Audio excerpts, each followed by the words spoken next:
ನಮ್ಮ ಬೆಳಗಾವಿ ನಗರದಲ್ಲಿ ಟ್ರಾಫಿಕ್ ಒಂದು ದೊಡ್ಡ ಸಮಸ್ಯೆ ಇದೆ. ಸುಗಮ ಸಂಚಾರ ವ್ಯವಸ್ಥೆ ಮಾಡುವ ದಿಕ್ಕಿನಲ್ಲಿ ಇವತ್ತು ನಾವು ಸ್ಕೂಲ್ ಮತ್ತು ಕಾಲೇಜ್ದು ಅಡ್ಮಿನಿಸ್ಟ್ರೇಟರ್ ಜೊತೆಗೆ ಒಂದು ಮೀಟಿಂಗ್ ಮಾಡಿದ್ದೀವಿ. ಅವರದು ಸಲಹೆ ಸೂಚನೆಗಳನ್ನು ಪಡೆದುಕೊಂಡಿದ್ದೀವಿ. ಒಂದು ಒಳ್ಳೆಯ ಸಲಹೆ ನಮಗೆ ಏನು ಬಂದಿದೆ ಅಂದರೆ, ಸುಮಾರು ಕಾಲೇಜ್ ಸ್ಕೂಲ್ಗಳಲ್ಲಿ ದೊಡ್ಡ ದೊಡ್ಡ ಗ್ರೌಂಡ್ ಇದೆ, ಆದರೆ ಅದರಲ್ಲಿ ಸ್ಟೂಡೆಂಟ್ಸ್ಗೆ ಪಾರ್ಕಿಂಗ್ಗೆ ಅನುಮತಿ ಇಲ್ಲ. ನಾಳೆ ನಮ್ಮ ಕಚೇರಿಯಿಂದ ಪ್ರಾಂಶುಪಾಲರಿಗೆ ಮತ್ತು ಅಡ್ಮಿನಿಸ್ಟ್ರೇಟರ್ಗೆ ಒಂದು ಪತ್ರ ಹೋಗುತ್ತೆ. ಈ ಗ್ರೌಂಡನ್ನು ಅವರ್ ಸ್ಟೂಡೆಂಟ್ಸ್ಗೆ ಪಾರ್ಕಿಂಗ್ ಮಾಡಲು ಅನುಮತಿ ನೀಡಲು ನಾವು ಅವರಿಗೆ ಕೋರ್ತಾ ಇದ್ದೀವಿ. ಕೆಲವು ಸ್ಕೂಲ್ ಕಾಲೇಜ್ಗಳಲ್ಲಿ ಅನುಮತಿ ಆಲ್ರೆಡಿ ಇದೆ, ಆದರೆ ಈ ಸ್ಟೂಡೆಂಟ್ಗಳು ರೋಡ್ ಮೇಲೇ ಪಾರ್ಕಿಂಗ್ ಮಾಡ್ತಾರೆ. ಅಂಥ ಸ್ಟೂಡೆಂಟ್ಸ್ಗೆ ನಮ್ಮದು ಕೋರಿಕೆ ಇದೆ, ದಯವಿಟ್ಟು ನಿಮ್ಮ ಕಾಲೇಜ್ ಮತ್ತು ಸ್ಕೂಲ್ ಗ್ರೌಂಡ್ನಲ್ಲಿ ನೀವು ಪಾರ್ಕಿಂಗ್ ಮಾಡಿ.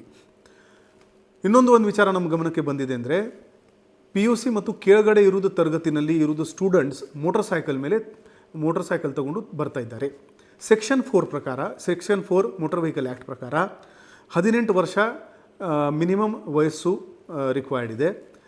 ಈ ವಯಲೇಷನ್ ಮಾಡಿದರೆ ಸೆಕ್ಷನ್ 199A ಮೋಟರ್ ವೆಹಿಕಲ್ ಆ್ಯಕ್ಟ್ದು ಅಟ್ರಾಕ್ಟ್ ಆಗಬಹುದು. ಅದರಲ್ಲಿ ಪ್ಯಾರೆಂಟ್ಸ್ ಮೇಲೆ ನಾವು ಕ್ರಮ ತಗೊಳ್ಬಹುದು ಮತ್ತು 3 ವರ್ಷ ಜೈಲ್ ಅಥವಾ 25,000 ದಂಡ ಇದರಲ್ಲಿ ಪ್ರೊವಿಷನ್ ಇದೆ.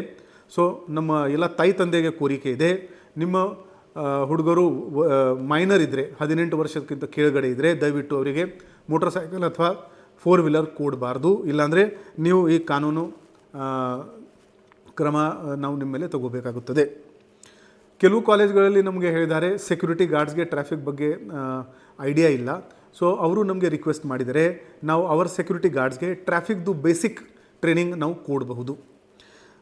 ಹಾಗೆಯೇ ನಮ್ಮ ಊರಲ್ಲಿ ಕೆಲವು ಹುಡುಗರು ಅವ್ರ ಮೋಟರ್ ಸೈಕಲಲ್ಲಿ ದೊಡ್ಡದು ಸೈಲೆನ್ಸರ್ ಹಾಕಿ ದೊಡ್ಡದು ದನಿ ಮಾಡ್ತಾರೆ, ಇಲ್ಲಾಂದರೆ ಸ್ಪಾರ್ಕ್ ಮಾಡ್ತಾರೆ. ಇದು ಕಾನೂನು ರೀತ್ಯ ಕಂಪ್ಲೀಟ್ಲಿ ಇಲ್ಲೀಗಲ್ ಇದೆ. ಅದರಿಂದ ಬೇರೆಯವರಿಗೆ ಯಾವುದೇ ಅನಾಹುತ ಆಗಬಹುದು. ಸೊ ನಾವು ನಾಳೆ ಎಲ್ಲ ಗ್ಯಾರೇಜಸ್ಗೆ ಇದು ನೋಟಿಸ್ ಕೊಡ್ತೀವಿ ಮತ್ತು ಈ ಹುಡುಗರು ಯಾರು ಏನು ದನಿ ಮಾಡಿಕೊಂಡು ಹೋಗ್ತಾರೆ ಅವರ ಮೇಲೆ ಕೂಡ ಕಠಿಣವಾದ ಕಾನೂನು ರೀತ್ಯ ಕ್ರಮ ತಗೊಳ್ತೀವಿ. ಬೆಳಗಾವಿ ನಗರದ್ದು ಸಂಚಾರ ವ್ಯವಸ್ಥೆ ಸುಗಮ ಮಾಡೋ ದಿಕ್ಕಿನಲ್ಲಿ ನಿಮ್ಮೆಲ್ಲರದು ನಾವು ಸಹಕಾರ ಕೋರ್ತಾ ಇದ್ದೀವಿ. ಧನ್ಯವಾದ. ಜೈ ಹಿಂದ್, ಜೈ ಕರ್ನಾಟಕ.